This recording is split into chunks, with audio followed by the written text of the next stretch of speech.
Hi friends, welcome back to Mark's Speed Shop.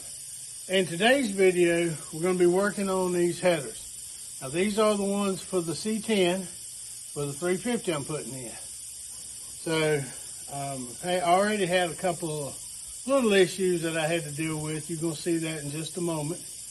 And we're not going to put these on because we don't even have the engine in yet, but I'm trying to get everything ready and I want to get them painted because the longer you have the paint sit, the more it cures, and the easier it is to handle and not flake off or chip off. So that's what we're going to be doing today. So I hope you enjoy it, and maybe you'll learn something you didn't know about painting, maybe not.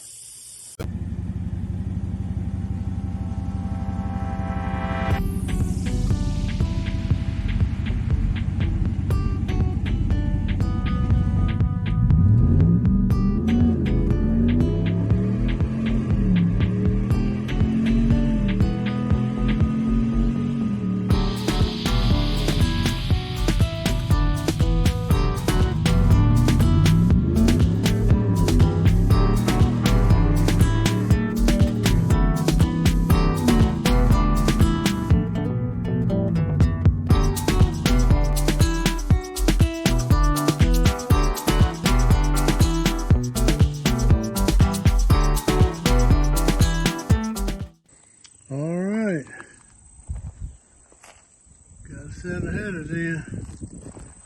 That C10. Let me get them in, open them up, and see if they're right. All right, let's see what we got here.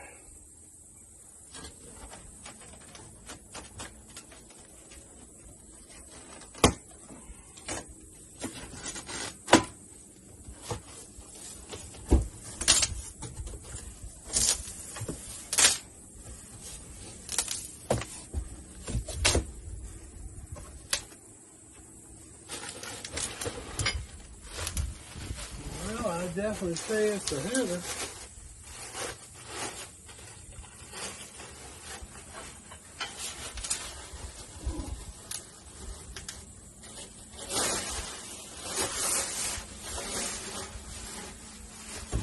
Ooh-wee. Pretty nice. Pretty nice for the cheap ones. Well, I took these headers out of the box for the C10. And I checked the gaskets against the heads, and I checked them against the headers that came off that engine, which are the Camaro headers, which are very similar, of course, but not exactly the same.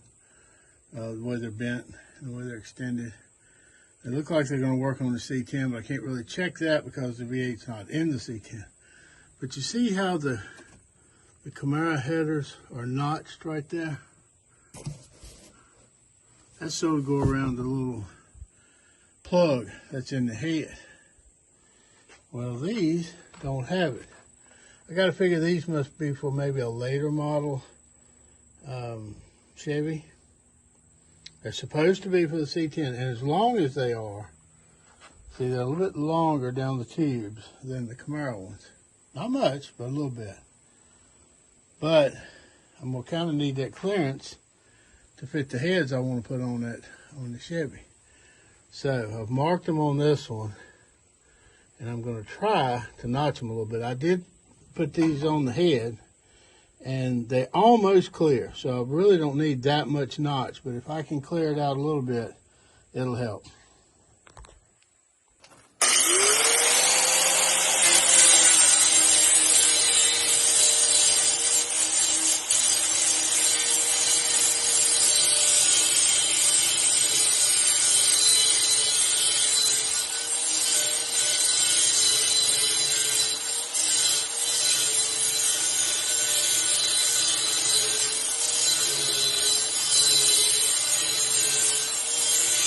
Alright, I wanted to clearance this little, notch out this little spot on the header because the heads that I'm using have a little plug in them for like a temperature sensing unit or something like that.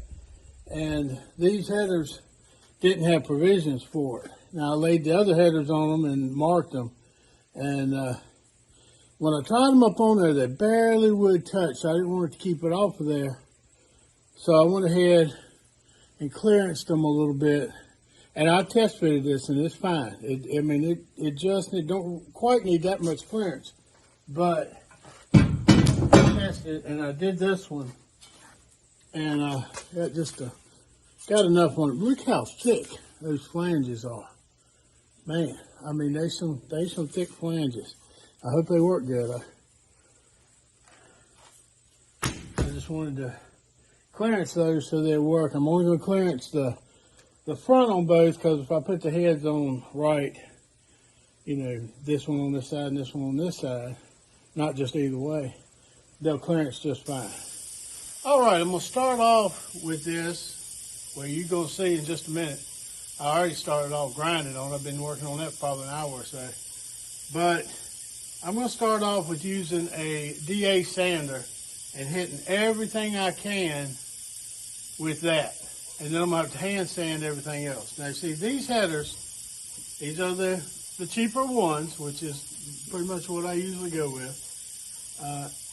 They come with a protective coating on it. It's hitting black paint. If you put this on and run it, it's going to quickly come off. So what I'm going to do, I'm going to do it old school, like any of y'all know me, know I will.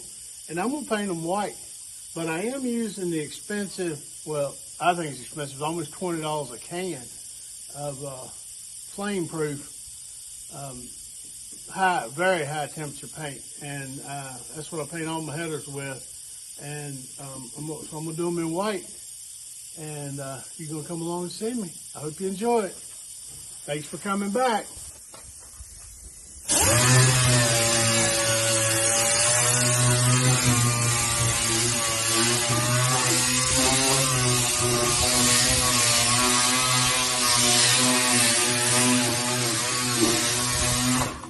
Like I say, I'm just trying to get the spots I can get with this. And then I'm going to do a lot of hand sanding. I'm not going crazy on it. It's in the show car. It's just from an old shop truck. But I'd like for them to look decent and for the paint to adhere and hold on good. So, let's get back to this.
Charge is running pretty good.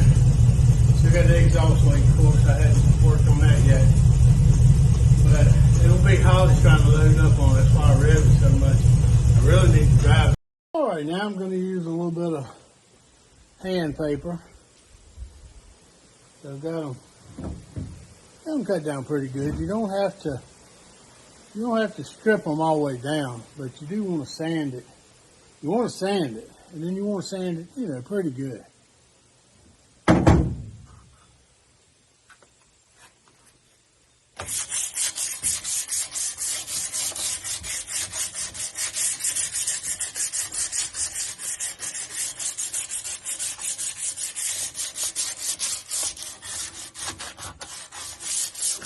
Kind of a tedious job sanding on headers.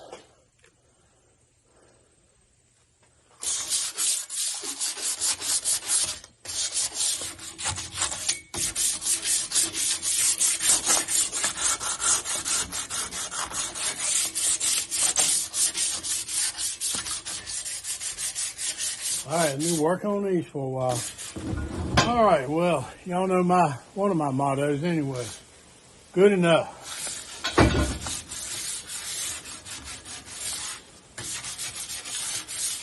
I will use the heating promoter on it.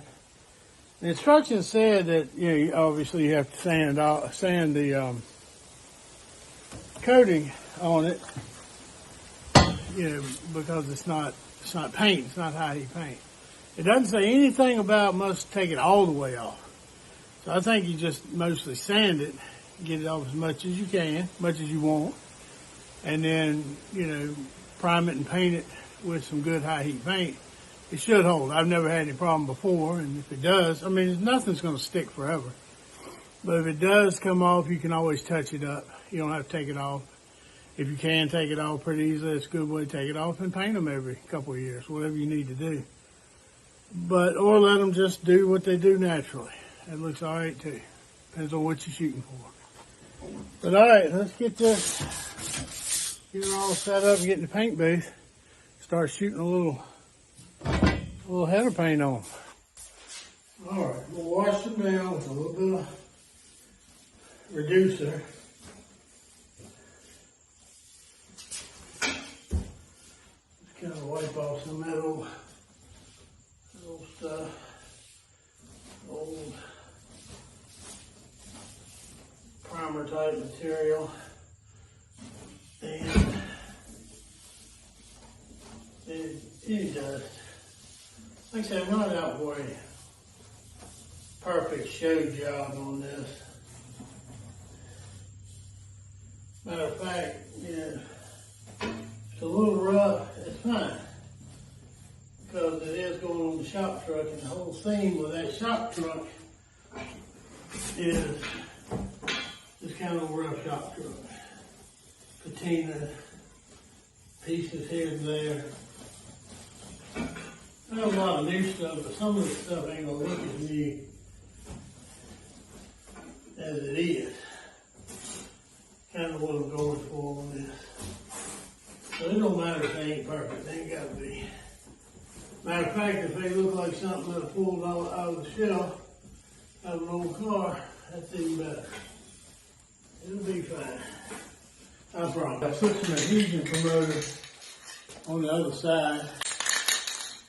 If y'all remember when I did Laura's wheels, I said I was getting low in this, and I still low. I forgot to buy any more. But this stuff is very good. Like I say, just like Frank's Red Hot, I put this shit on everything. It works. Now, I won't be able to get as much as I'd like to on here, because it ain't much in the can.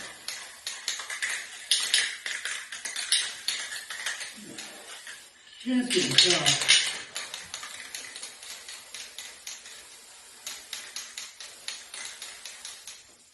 Already had it on the other side. I think it'll be alright.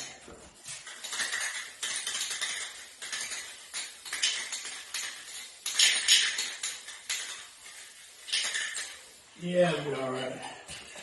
Makes me feel better anyway. Well, I didn't buy the flame-proof primer. I would have if I'd have known everything's happening. I went to one store in town, and they didn't have any white. White's what I wanted. All they had was this, which is a aluminum, flat aluminum, which is okay. They only had one can of it. So I went ahead and rolled the dice and got that. Well, I stopped at the know-how store, the Napa know-how, and they did have 2 or 3 cans of the white, and although it was almost $2 higher a can, at least they had it. So I'm going to use a little bit of this aluminum, just a little bit, as a sealer kind of primer thing. It's still, like I say, it's a flame proof, and it is for 1,300 to 2,000 degrees Fahrenheit. Stuff's pretty good. Ain't cheap though. Just put a little bit of this on it as a sealer.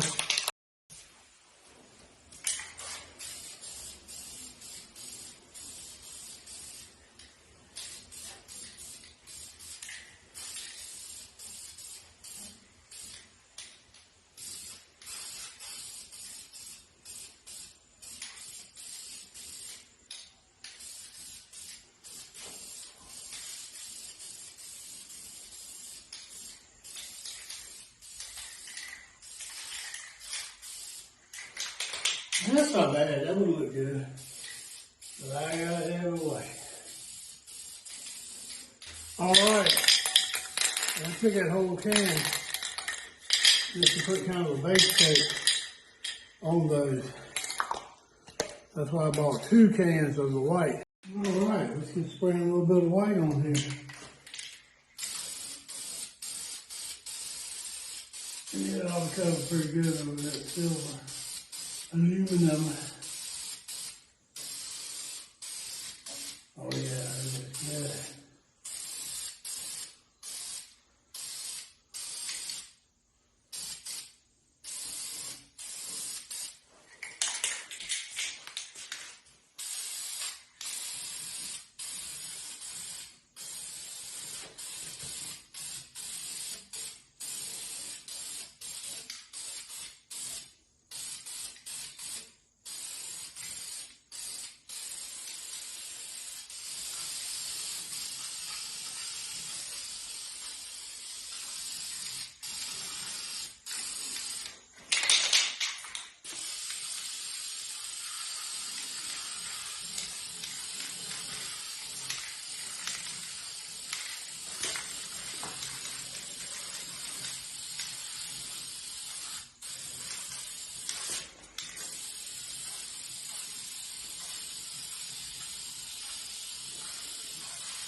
Trying to get it all up in there. All right, well, I'm going to get you in here in just a minute, take a little bit closer look at them, because I'm done doing what I'm going to do with those.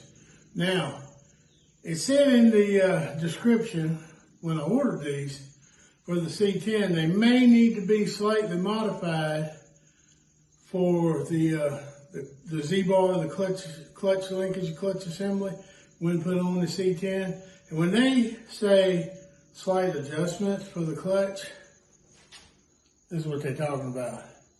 This is how you adjust headers most of the time. So we're going to save that and see when it does. I saved a little bit of the paint. So when we have to go whaling on it and making room, slight adjustments, we can shoot a little more paint on them spots. Let me get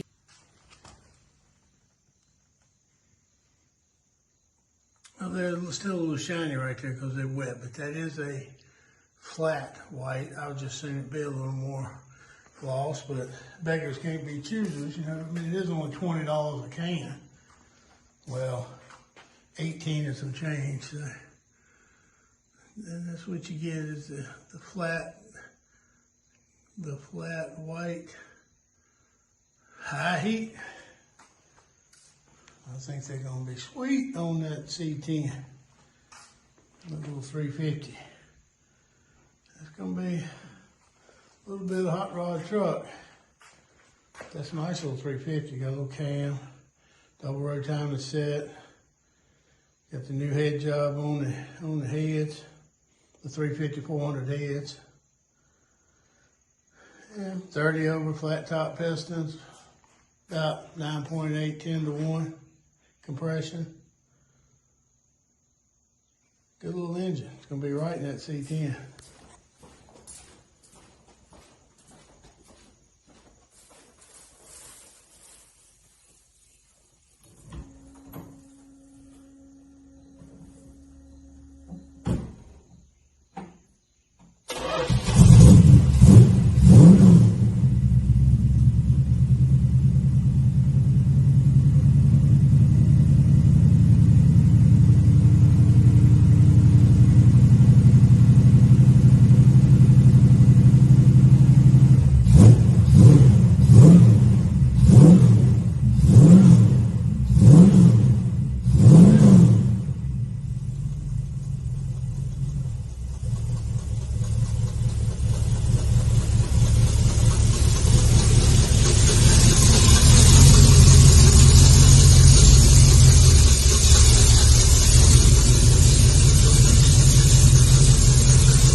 Cut her off, let her roll in so it don't blow up too much dust on the new headers.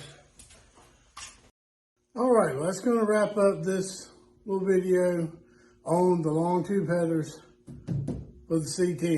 Now, you're going to be seeing a lot more of that, a lot more of this, because I'm going to pull the engine out. I got it all unhooked. All I got to do is hook a chain to it, pull it out.